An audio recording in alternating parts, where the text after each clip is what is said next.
So the land that would become Philadelphia was the Great Experiment. It was the Great Experiment for 50 years prior to William Penn's arrival. Other Europeans, the Finns, the Dutch, the Swedes, made their lives along the banks of the Delaware River with their African slaves, with native people living nearby. It was a melting pot of different nationalities, of different people who lived together, who worked together, who attempted to build lives for themselves. It's easy to forget as we go about our everyday lives that Philadelphia is actually not an old city.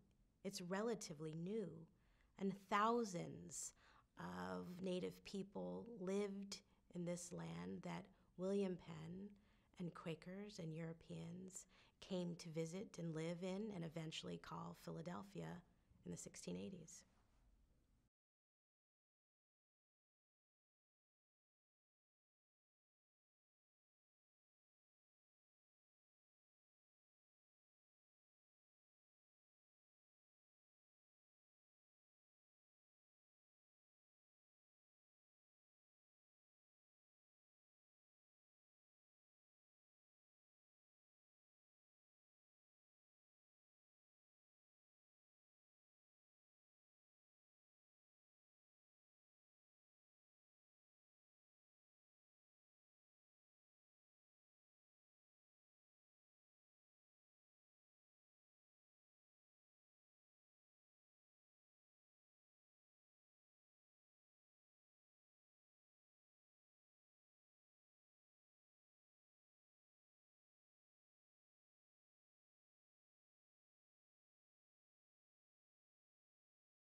So if you were paddling down the rivers in and around Philadelphia, one would notice thick, dense brush, tall trees,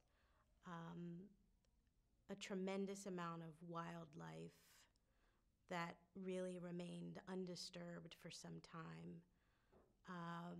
There would be thousands of Lenape people inhabiting the space.